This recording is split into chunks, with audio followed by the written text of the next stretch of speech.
Cleveland Browns faithful, welcome back on into the Cleveland Pulse YouTube channel. You are watching the Day After Report.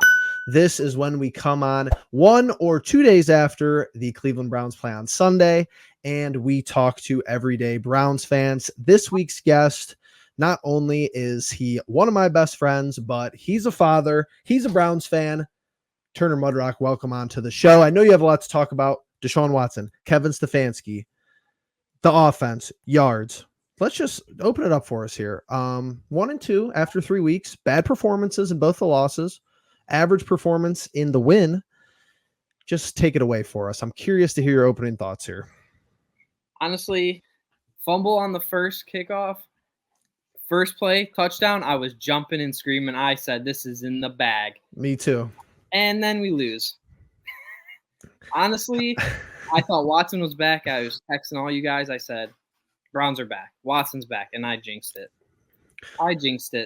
The jinx is in. So, okay. So I'm glad you actually started there because I talked about this in the post-game show that I did. And it's just amazing how this team throws momentum away. Like, I don't even know how it's possible how you give up 21 unanswered points after you score on literally your first offensive possession, after you create a turnover, after you won the coin flip. Everything was going our way when it was 7-0. It seemed like nothing happened the rest of the game. Like, we had chances in the second half. You know, we didn't convert on some opportunities. You had some fourth down nonsense. And we are 1 and 2 after 3 weeks. And, you know, we have 2 losses to 2 teams that don't really look very good. The Giants were obviously not very good coming into our game. Dallas hasn't looked good since they beat us week 1. I know you have strong feelings about the offense. I know that's what you want to talk about. Let's get into that first off right here. First off, actually, I want to say, going back to week 3. Okay. I think when we intercepted it and we got a kind of the BS call on roughing the passer.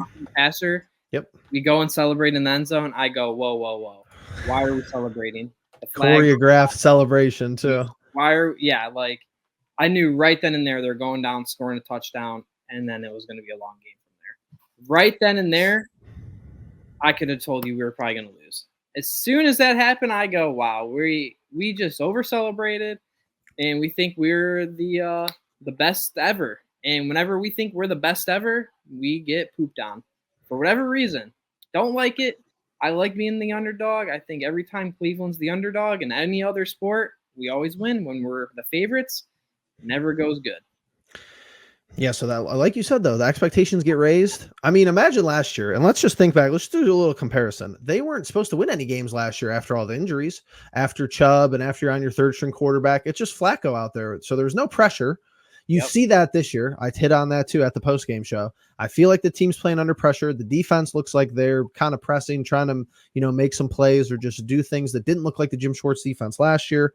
We obviously know everything that surrounds Deshaun Watson and how he's played through the first 3 weeks. A bottom 5 offense in a lot of statistical categories, bottom 5 quarterback play in a lot of statistical categories, EPA, yards, points per game, touchdowns, stuff like that. So what's the issue? If you had to go, all right, here's root issue number 1, number 2, and number 3, where would you start? Is it Watson number 1, offensive line number 2? Is it offensive line number 1? Is it defense number 2? I want to hear your rankings. All right, number 1, coaching. Stefanski, or who's the offensive coordinator from Ken Dorsey.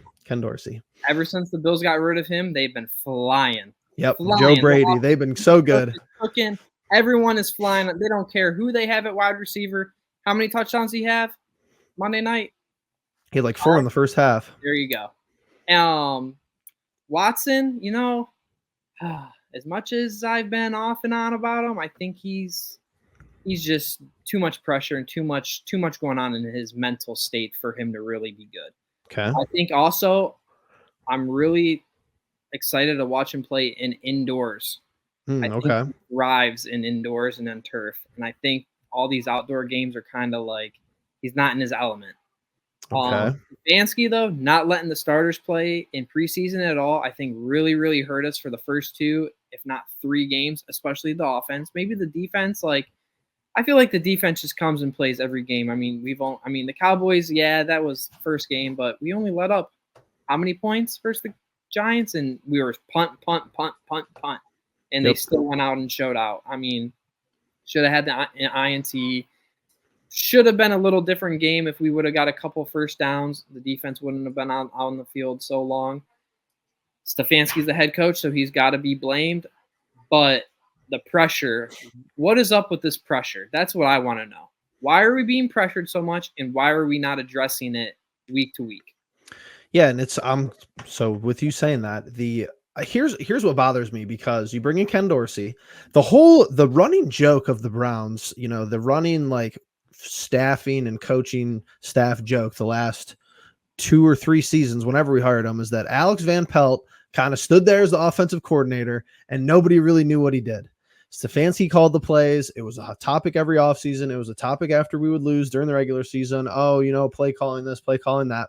He's won 2 Coaches of the Year awards. So, it's been an interesting tenure for him with us. I think it's been a good tenure for the most part, for the majority. Now you get rid of Alex Van Pelt. New England has had small success. He goes over there and is their offensive coordinator. Ken Dorsey comes in. He's touted all offseason. He's going to bring, the spaced out, high flying offense. He's going to use a lot of motion, a lot of play action, a lot of pre-snap stuff. This is the worst 3 games of offense in Kevin Stefanski's maybe his career. Definitely his tenure as a Brown. And yeah, he's had Nick Chubb for a lot of games. He's had Kareem Hunt for a lot of games. He's been able to maximize good play out of below average or bad quarterbacks. Just seems like Watson and him doesn't mix. Ken Dorsey, I don't even know what he does. Is he even calling plays? He has to be involved somewhat schematically. And yeah, you don't have anyone who is even a threat offensively, from the wide receiving room to the tight end room currently with Njoku being hurt, all the way to the running back room. I just don't see, how does it get fixed, I guess, moving forward? Our 2 key pieces, Chubb being number 1 and Njoku honestly being number 2, sure, alleviating a lot of the pressure and blitzing and all that, probably hurt us the most. The O-line, we were missing a lot of people last year with injuries, and Flacco did just fine. I think maybe teams couldn't blitz as much because he was just hike it and get it out quick, and was more accurate than Watson, and Watson might be more. I think what made Watson so good in Houston was he was athletic, could get out of the pocket, scramble, find someone wide open, and come up with like a big yard catch. And he doesn't really have that here, or he's just not as athletic as he used to be. And I think he's just mentally not all there. I don't think talent-wise, I think he's fine. He does hits when he throws the ball. He looks okay. We just don't always catch it. And him not playing for 3 years straight, or not. Him being off and on and not consistent is what's causing him to be inconsistent. Yep. I think the O-line, the O-line maybe doesn't hold up as much as they probably should. Ford, our running backs are fine. There's probably other teams with less running backs than what we have, and they're doing just fine.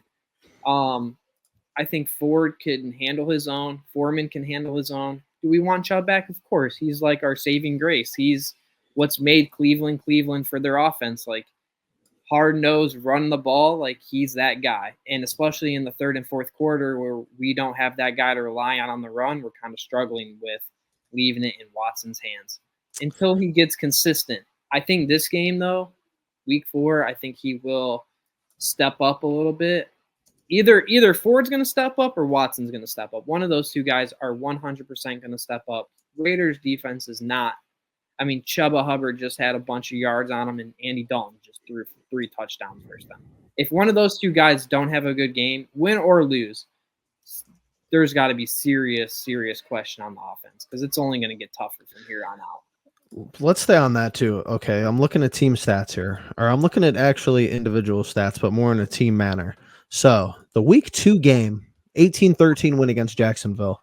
We carried the ball 29 times as a collective. Now, Deshaun Watson was 5 of those rushes for 125 yards, 4.3 average, and we had a touchdown.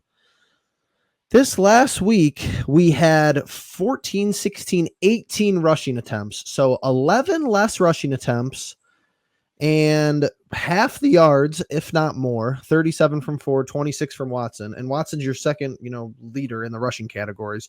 So you do 11 less rushes in the week 3 game against the Giants. Is that a part of it where Stefanski and Dorsey or whoever it is just has to be like, hey, this offensive line might be, not very good at the moment.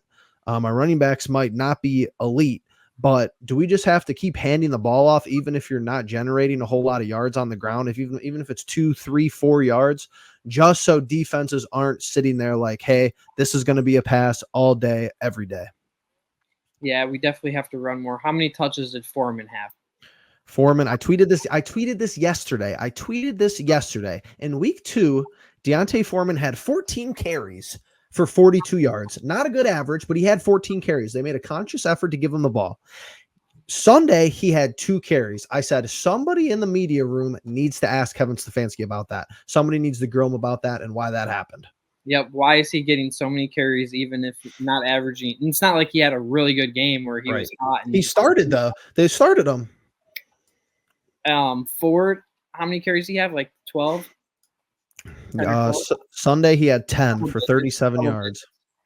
Yep. I think he needs to get a little bit more passing involved in the passing. I think he probably still had like 3 or 4 catches, and he is getting catches, but we need to alleviate some of the pressure. Screens.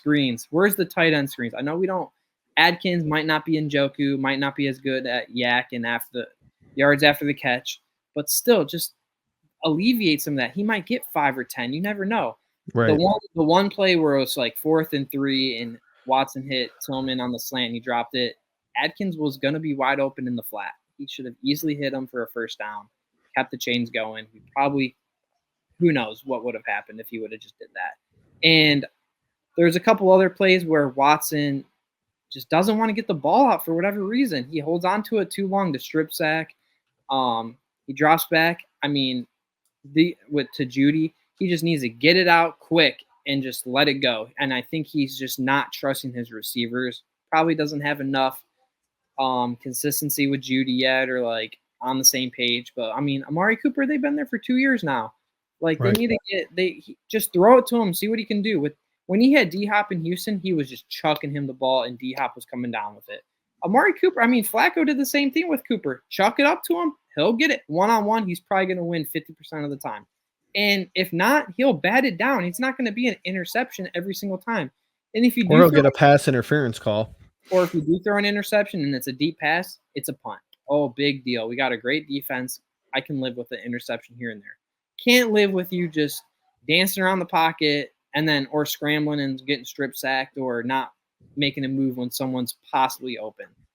And I think Stefanski just got to get, I don't know, if someone's in the locker room, or no leadership in the locker room, or if Stefanski's just not like, he wants to go more 3 wide receivers, which like, okay, that's fine. But what made Stefanski a coach of the year was 2 tight end sets, 2 wide receivers, and a running back. Where's the play action? Where's the running backs? And where's the deep post? I mean, that would alleviate a lot of the pressure. Play action fake. Hit him in the flat or hit the deep wide receiver in the post. You need 2 people running routes. If people are blitzing, one of them will be open. It's interesting that you say that too, because I think we've just had. So what was the big gripe about being in big games or big situations with the previous quarterback being Baker Mayfield, or even backups to a certain extent, but the backups were normally just game managers. But I think a lot of the fan base was like, okay, we can't turn the ball over. We got to that point where it would be like, all right, you're in a big game, you're in a big situation, turnover. You have your famous Baker Mayfield Christmas Day game where he throws like 4 interceptions against Green Bay, and we still almost won that game somehow. But it's like at this point of the Watson arc of his timeline, you just saying throw the ball downfield or just give it a chance or give it an opportunity almost would be better, a better product than what you're seeing now. Instead of taking 8 sacks a game where that you're not going to move the ball down the field if you take a sack. At least if you could throw the ball up in the air to one of our athletic wide receivers, it's going to be a better offensive game plan than what they've put forward the first 3 weeks. And if they turn the ball over and we're on the road for 3 weeks. Perfect time to do it. If you turn the ball over at home, the way we've been going, yeah, you're going to get booed. You've been booed in the first 2 home games. That's what I'm saying. So you might as well, you're going to get a lot of flack if you turn the ball over. Oh, all this guaranteed money. He has 5 touchdowns and 5 interceptions or whatever, if it's a 1-to-1 ratio or if it's a tight ratio. At the end of the day, I didn't think it could get any worse from week 1. And somehow it probably got a little bit worse in week 3. I just want to know why Watson's QBR is so bad. Why is he second to last behind Bryce Young or in front of Bryce Young? How is he so bad as QBR? And why can we not move the ball versus these crap teams? Jaguars, we should have scored 40 points versus them easily. They suck. I mean, maybe not the Cowboys. All right, you got Micah Parsons. You got a couple other guys on their defense. They're pressuring. Week 1, didn't have anyone play in the preseason. Well, Watson didn't play in the preseason. He might be shaky. Okay. How many times are we going to keep saying, though, like, I think the fan base, honestly, is like 50-50. Like, half of them are like, it's not Watson's fault, and half of them are like, yeah, it's Watson's fault. Right. Honestly, I think it's just the team. I mean, even if Watson was good, yeah, we'd probably be 2-1. We'd probably lose the Cowboys and beat the Giants and beat the Jags. But Stefanski, I don't know. I thought he was a lot smarter than what he is. And I think he's getting out of his element. And I think he's getting a little ego where he thinks he's this, like, amazing coach and he game plans for the first drive, and then the rest of the whole game is history. And he just doesn't know what to do and call plays. I mean, it's not rocket science. If they're blitzing, throw a slant, throw a quick pass. Like, he's got to get rid of the ball before the receiver turns around and looks. 90% of the teams are doing it. Every team is doing it. Like, it is what it is. Like, you just got to get rid of the ball if they're blitzing. Just someone's going to be open. They can't guard everybody. If you got 3 wide receivers and 1 tight end, that's 4 players to guard. And they're not going to be all up on you every single play. Hit a slant. If it's 5 yards, it's 5 yards. It's better than getting sacked for 8. Yeah, I mean, there's a lot to see. I'm glad that you brought up this upcoming game. Raiders inside. Deshaun Watson played a lot of, home games inside with the Houston Texans. Vegas. What do you think? Unless you want to touch on the defense briefly, I don't think there's really much to talk about besides the fact that they're fine, but they're on the field a lot, and you're asking them to win. With who? Myles Garrett. Foot injury, lower body injuries. But now I thought it was more than just his foot. Lower body. I don't know if it's his knees. He's day to day. I bet you he'll play. He was the highest graded PFF defender this week, and he was injured. Not that we need him, but I mean, when he's in, it's a big difference. And the Raiders O line, I feel like, have 0 O line. Right. And I think they have a good pass rush again. What has been our issue week 1 and 3? A pass rush that had any pulse. The Jaguars, they have that one guy, Josh Allen. They have Josh Allen. Yeah. They got good backers. But I mean, you're going up against Max Crosby this week. Yep. Okay, have fun. Like, who's blocking him? Is DeJuan Jones blocking him? Hope not. Hope not. I mean, if Chuba Hubbard can run all over him, Derrick Henry had a good game. Lamar had a good game. I mean, they had no rushing yards versus Carolina, no rushing yards versus the Ravens, no rushing yards versus who did they play first game? Chargers. J.K. Dobbins had like 140 rushing yards. You're telling me Ford can't have over 100 rushing yards? What are you thinking this week? Win or lose? 2-2 or 1-3? Honestly, I think we win. Close. I think it's going to be a close game. Probably come down to the last possession. It's going to be on Watson and Ford. If one of them guys go off, if Watson passes for 250, we'll win. Whatever this case of him not passing for 200 yards, you're in the NFL, dude, and you're 40 attempts a game and you can't pass for 200 yards is sad. Like regardless of how much he's getting paid, you're attempting 40 passes a game and you're telling me you can't hit someone like a 50-yard gang once a game.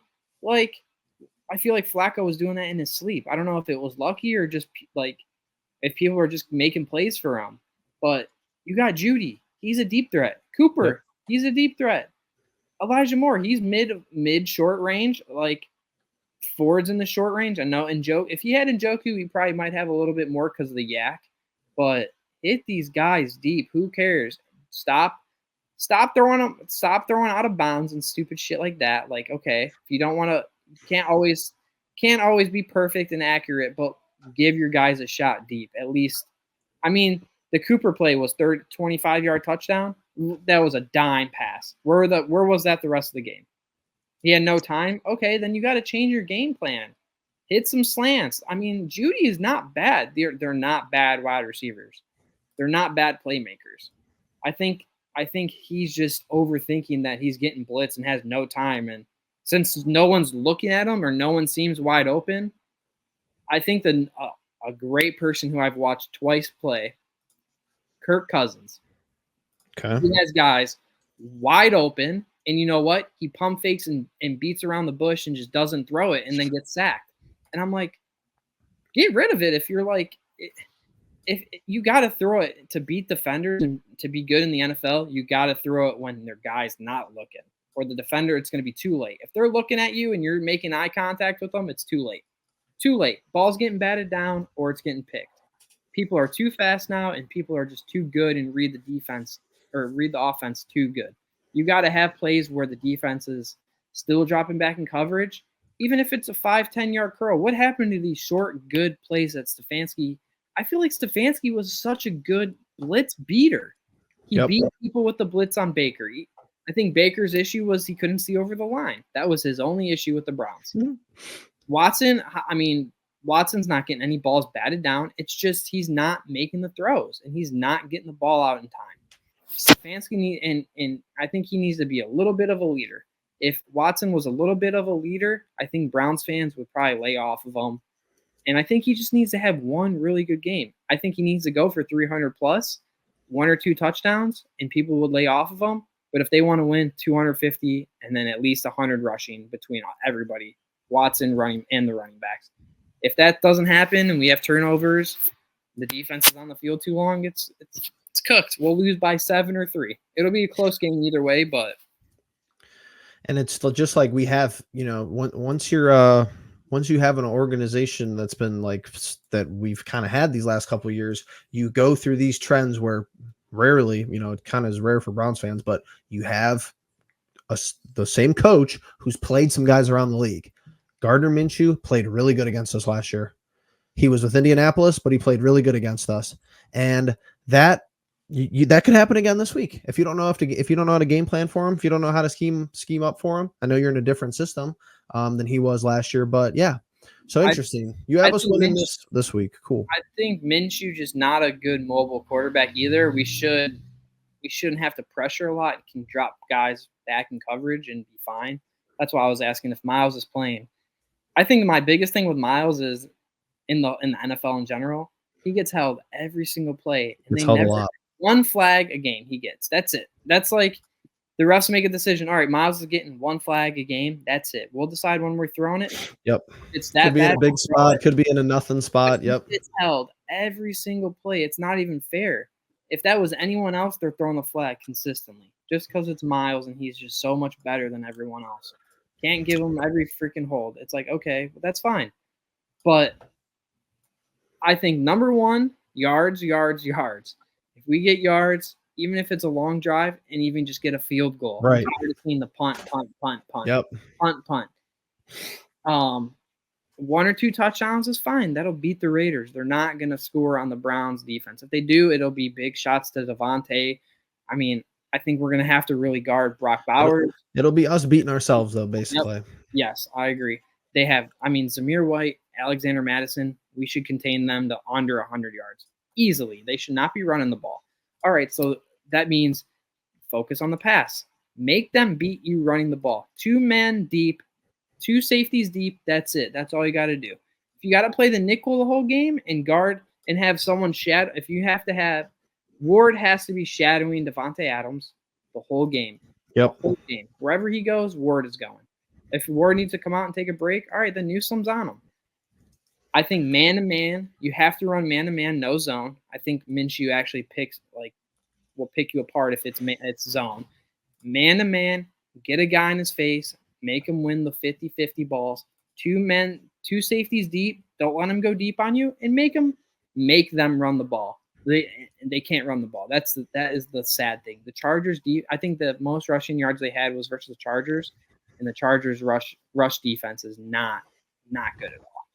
They couldn't run on the Ravens. I think they had 40 total rushing yards versus the Ravens. Ravens have a good defense, and then Panthers, they scored how many points versus the Panthers? Are you kidding me? 7 points versus the Panthers. Right. Panthers are missing their best defensive lineman. Like, they can't. I mean, Zamir White is not that good. Alexander Madison, not that good. They're both probably RB3s or RB2s on a lot of other teams. I don't even bottom of the barrel football team in the league, but so is the Giants, unfortunately. So it's just kind of tough. I think the Giants are a tad bit underrated, and fair enough. I always feel like when the Browns are just 6.5 point favorites versus the Giants, it's a mess. I mean, yeah, that's fine. That probably should have been what the line should have been, but don't even win. But they got Neighbors who's sneaky. Singletary is sneaky, and they got a couple good guys on the defense that can rush the passer. It was a perfect scenario for them. They caught us at a good time. We play them later in the season. We probably do, as long as injuries don't mess us up. And like I said, if that interception, if their first drive interception by Daniel Jones, and that was on their end yep. we probably go up 14-0 and they're cooked. They don't know what to do, and we got all the momentum. Like that right there. I mean, they went down 7-7, tied it up, and then Watson was just not him, and we just couldn't run the ball. And I think we're gonna struggle. I mean, this week we should win. We should be 2-2 after this week, and then it's gonna be a real challenge the rest of the year. I don't know how we're gonna pan out the rest of the year. Stefanski's got to make some tough calls. If Stefanski's got to run the offense, run the offense. Yep. You don't have to do 3 wide receiver sets. Who cares who your tight ends are? That was what your bread and butter was. With the Vikings, he ran the most 2 tight end sets. That's what made him good with the Vikings. He looks uncomfortable this year. He looks like the offense looks different. It looks different, but not in like a good way. No, in a terrible way. And I don't know if it's the Bills' old OC. What's his name? Ken Dorsey. I don't know if it's Dorsey or Stefanski. One of those 2 guys have probably got to go. Or step down and just say, hey, we need to relook at this offense. Short, quick passes until they stop blitzing. The blitzing is just like – that's probably the worst part about watching the Browns. The past 4 or 5 years, we've had a top 5 O-line, right? We've always had a top 5 O-line for the past couple years. Since Baker and Watson have been on the Browns, we've always had a good O-line. And the Browns have always made it to always have a good O-line no matter what. For Chubb, for Baker, for Watson, whoever it was in the backfield or quarterback, they said, oh, we're going to have a good line. Okay, we got we have pretty much the same pieces that we've had. Couple different guys. Okay, couple injuries, that's fine. Couple injuries last year. It's going to happen. Never heard once about pressure. Never heard once about it. And I think that's my biggest thing about the pressure. Yeah, we're getting most pressure team. Okay, so you know that you had Monday, Tuesday, Wednesday, Thursday, Friday, Saturday, 6 days to game plan for pressure. You're telling me you can't game plan for pressure for 6 days and figure it out? You're an NFL coach.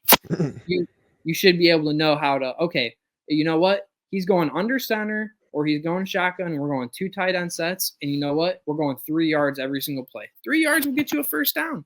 Yep. And you know what? When you get over the 50 and it's 4th and 1, go for it. Put in Winston and QB sneak it every time. Push.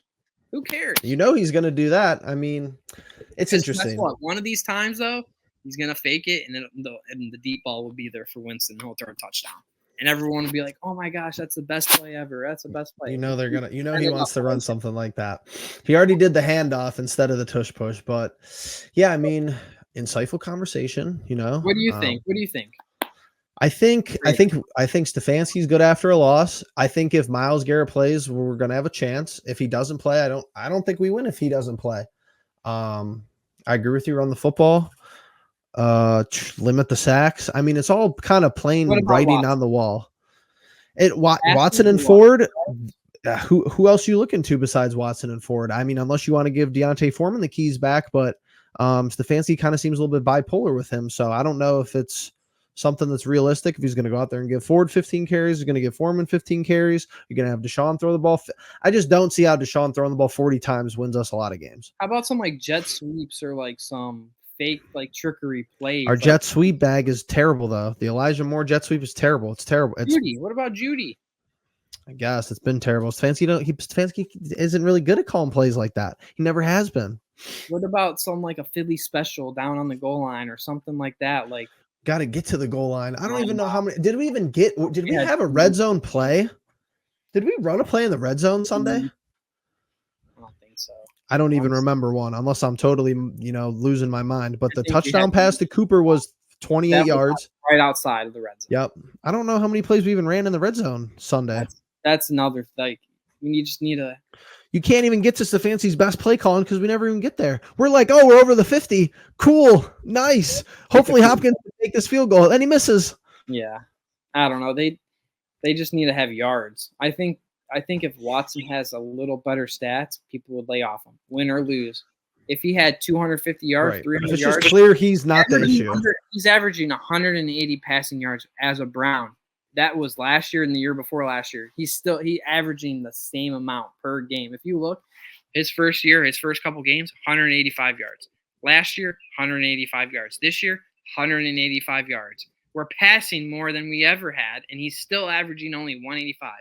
I really think he's going to have a good game on Sunday, and I think it's because we're going to be indoors in a nice turf, nice controlled environment, and he's just going to gunsling it for whatever reason. And you know what? The weather in Cleveland hasn't been bad. It's been super nice. Right. I just think like the weather, you know what? Like, yeah, we're not down on the field. The weather on the lake, you know how it is in that stadium. It might be a little windy here and there. Could throw them off a little bit. Let's see. This is going to be a true test versus a very, very below average team, a very below average defense, a very below average offense. The Giants, I think they were below average, but I think they're a little I think they're desperate and they just have nothing to lose. Like they're playing like the Browns last year. No pressure, no nothing. Raiders, they got some locker room issues. I think Devontae Adams wants out. I think a couple of their guys want out. I think if we lock them up, keep them in check, pressure Minshew, he's going to throw 1 or 2 interceptions. Watch, we'll get a fumble recovery. I think Browns probably win 28-14 this game. That's my prediction. Whoa. You heard it here. 28-14, yeah, before we wrap up here, 15 total games for Watson, 184 passing yards per game on the average. So something to think about, just stuff to digest going into this week, because is it a must win? Probably not, but I said this for week 2. It's a must play well. You can't go out there and be bad again. And if you go out there and you're good, you probably beat the Raiders. But Turner, thank you for joining us. Think you brought a fresh perspective. No, I don't think it can get any worse.